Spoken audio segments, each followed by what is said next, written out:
আসসালামু আলাইকুম, সবাই কেমন আছেন? আশা করি সবাই ভালো আছেন। চলে আসুন নতুন একটা রেসিপি নিয়ে।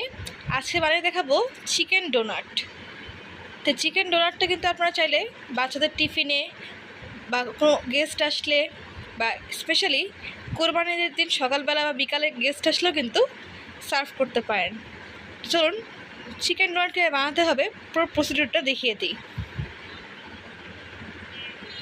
ডোনাট বানানোর জন্য আজকে আমি চিকেন ব্রেস্ট পিসকে ঝাল দিয়ে কাঁচামরিচ দিয়ে ব্লেন্ডারে খুব ভালো করে ব্লেন্ড করে নিয়েছি।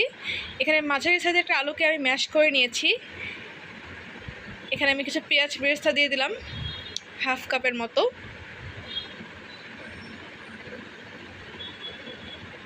এখন দিয়ে দিচ্ছি রসুন বাটা হাফ চা চামচ, আদা বাটা 1 চা চামচ এবং পেঁয়াজ বাটা হাফ চা চামচ।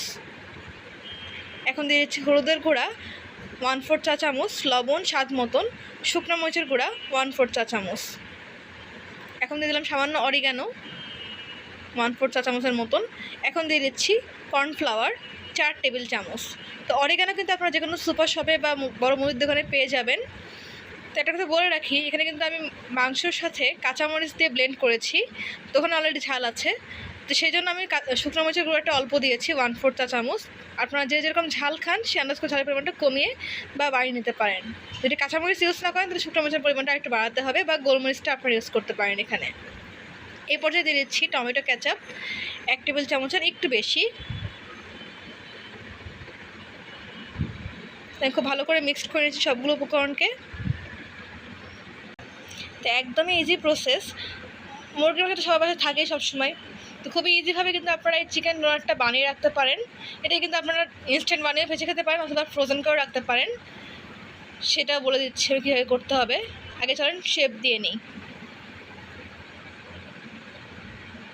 তো এখানে আমি কিছু মুড়ি গুঁড়া করে নিয়েছি এবং তার সাথে 1/4 চা চামচ ফুড কালার অ্যাড করেছি।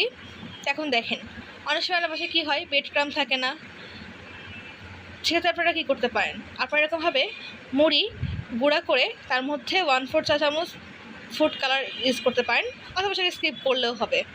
সেটা কিন্তু ব্রেড ক্রাম্বের কাজটাই করবে। দেখেন আমি চিকেন ডোনাটের শেপ দিয়ে নিচ্ছি। খুব ভালো করে যদি ভিডিওটা খেয়াল করেন তাহলে বুঝতে পারবেন শেপটা আমি কীভাবে দিচ্ছি আর কি। খুবই ইজি। এই যে আমি মুড়ির গুঁড়ার মধ্যে এটাকে ডিপ করে নিচ্ছি। এখানে একটা কথা বলে রাখি, আপনারা চাইলে ব্রেড ক্রাম্ব না থাকলে এখানে এরকম মুড়ির গুঁড়া কিংবা কর্নফ্লেক্সটা ইউজ করতে পারেন, কর্নফ্লেক্স গুঁড়া করে সেটা ইউজ করতে পারেন, সেক্ষেত্রেও কিন্তু ক্রিস্পি হবে। মোট কথা হচ্ছে ব্রেড ক্রাম্ব বা মুড়ির গুঁড়া অথবা কর্নফ্লেক্স এর গুঁড়া যেটা ইউজ করেন না কেন সবগুলোই কিন্তু ক্রিস্পি কাজ করবে।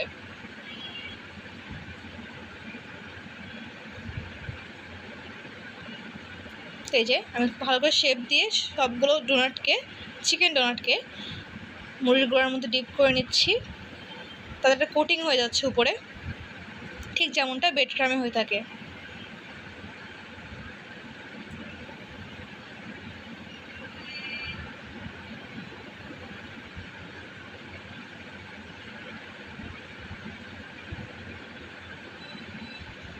তো আমি একে সবগুলো শেপ দিয়ে নিয়ে আপনাদের মাঝে আবার ফিরে আসছি। ফ্রোজেন করে রাখতে চান তারা করতে পারেন খুব ইজিলি। আপনারা হয় জিপলক ব্যাগে রাখতে পারেন, অথবা আপনারা চাইলে এয়ারটাইট বক্সও কিন্তু এগুলোকে সংরক্ষণ করতে পারেন। তবে সেক্ষেত্রে কী করতে হবে, বক্সের নিচে টিস্যু দিবেন, এরপর থাকে ডোনাটগুলো সাজিয়ে দিবেন। এবার আরেকটা টিস্যু দিয়ে আবার তার উপরে থাকে ডোনাটগুলো সাজিয়ে দিবেন।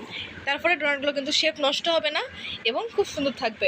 আপনারা যদি ইনস্ট্যান্ট ভাজতে চান সেক্ষেত্রে আমার পরামর্শ থাকবে যে কমপক্ষে আধা ঘন্টার জন্য হলেও নর্মাল ফ্রিজে রেখে দেওয়ার জন্য, এতে করে ডোনাটগুলো সেট হয়ে যাবে এবং ভাজার সময় ভেঙে যাবে না। আর ফ্রোজেন করে রাখতে কোনো সমস্যাই নাই, ডিপে থাকবে। তো চলুন এগুলোকে এখন ভেজে নিই। তার জন্য চলে দিচ্ছি তেল পরিমাণ মতো। এখন আমি একে একে ডোনাটগুলোকে দিয়ে দিয়েছি তেলের মধ্যে। তাছাড়া কিন্তু আমি সবগুলো ডোনাটকে ভাজবো না, আমি যে কোনো ডোনাট ভাজবো সেগুলোকে আমি নর্মাল ফ্রিজে রেখেছিলাম আধা ঘন্টার জন্য। আধা ঘন্টা পরে বের করে এটাকে আমি ভেজে নিচ্ছি। আর যেগুলোকে আমি ফ্রোজেন করে রাখবো, যে ডোনাটগুলোকে, কারণ ওগুলো 10টা ডোনাট হয়েছিল আমার যে পরিমাণটা আমি নিয়েছিলাম আজকে সেই পরিমাণে, সেগুলোকে আমি একটা এয়ারটাইট বক্সে সংরক্ষণ করব। তা আপনারা কিন্তু চাইলে এরকম সংরক্ষণ রাখতে পারেন 1.5 থেকে 2 মাসের জন্য। আমি খুব ভালো করে উল্টে পাল্টে মিডিয়াম ফ্লেমে ভেজে নিচ্ছি। দেখেন কালার দেওয়ার কারণে একদমই বোঝার উপায় নেই যেখানে যে ব্রেড ক্রাম্ব দেওয়া হয়নি। এখানে যে মুড়ির গুঁড়া ইউজ করা হয়েছে কেউ ধরতেই পারবে না যদি না বলেন। তা আপনার কাছে আইডিয়াটা কেমন লেগেছে অবশ্যই কমেন্ট করতে ভুলবেন না।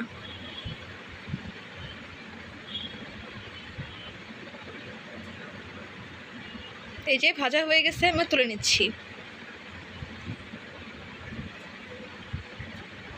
এই তো তৈরি হয়ে গেল গরম গরম ধোয়া ওঠা মজাদার চিকেন ডোনাট। বাচ্চারা তো এই আইটেমটা পেলে একদম পাগল হয়ে যাবে। বাচ্চাদের টিফিনে কোনো মেহমান আসলে যে কোনো সময় কোনো ভাজা পোড়া খাওয়ার ক্রেভিং উঠলে আপনারা কিন্তু এই চিকেন ডোনাটটাকে খুব ইজিলি বানিয়ে ফেলতে পারবেন। তো হোপফুলি আপনার ভিডিওটা ভালো লেগে, যদি ভালো লেগে থাকে অবশ্যই লাইক করবেন, কমেন্ট করবেন, শেয়ার করবেন। চ্যানেলটাকে সাবস্ক্রাইব করেন, চ্যানেলকে সাবস্ক্রাইব করবেন। আজকের মতো এই পর্যন্তই। পরবর্তীতে অন্য কোনো ভিডিও নিয়ে আপনাদের মাঝে আবার হাজির হয়ে যাব। আজকের মতন আল্লাহ হাফেজ।